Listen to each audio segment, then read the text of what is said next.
NSUI ছাত্র যুব সংগঠনের পক্ষ থেকে ছাত্রছাত্রীদের স্বার্থ সংশ্লিষ্ট 4 দফা দাবি আদায়ের লক্ষ্যে ত্রিপুরা প্রদেশ কংগ্রেস ভবন থেকে এক বিক্ষোভ মিছিলের আয়োজন করা হয়। ছাত্রছাত্রীদের স্বার্থ সংশ্লিষ্ট 4 দফা দাবি আদায়ের লক্ষ্যে বৃহস্পতিবার ত্রিপুরা প্রদেশ এনএসইউআই-এর উদ্যোগে রাজধানী আগরতলায় এক বিক্ষোভ মিছিল অনুষ্ঠিত হয়। ত্রিপুরা প্রদেশ কংগ্রেস ভবন প্রাঙ্গণ থেকে শুরু হওয়া এই মিছিলে সংগঠনের বিপুল সংখ্যক ছাত্র যুব নেতাকর্মী অংশগ্রহণ করেন। হাতে প্লে কার্ড ও ব্যানার নিয়ে বিভিন্ন দাবির সমর্থনে স্লোগান দিতে দিতে শহরে একাধিক গুরুত্বপূর্ণ রাস্তা পরিক্রমা করেন তারা। বিক্ষোভকারীদের অভিযোগ, দীর্ঘদিন ধরে ছাত্রছাত্রীদের নানা সমস্যা ও দাবি উপেক্ষিত হয়ে আসছে। শিক্ষা প্রতিষ্ঠানে প্রয়োজনীয় পরিকাঠামোর অভাব, শিক্ষার মান উন্নয়ন, শিক্ষার্থীদের বিভিন্ন সুযোগ সুবিধা নিশ্চিতকরণ সহ 4 দফা দাবি দ্রুত বাস্তবায়নের আহ্বান জানান তারা।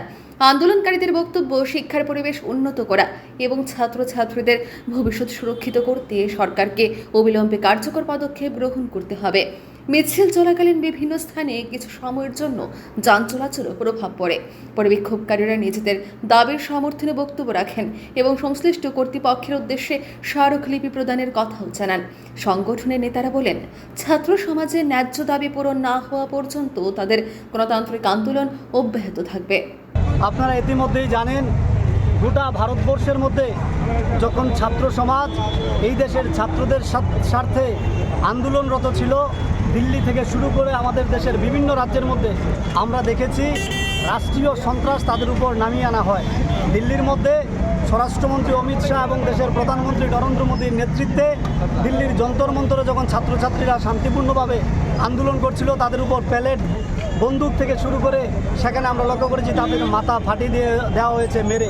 সেই জায়গায় আজকে আমরা 4 দফা দাবি নিয়ে আমাদের এই বিক্ষোভ মিছিল আমরা আয়োজন করছি। আমাদের মূলত দাবির মধ্যে একটা হচ্ছে, ইতিমধ্যেই নিট কেলেঙ্কারির ফলে সারা দেশের মধ্যে যেই ছাত্রছাত্রীরা আত্মহত্যা করেছে তাদের পরিবারকে পর্যাপ্ত পরিমাণ সেখানে জরিমানা দিতে হবে।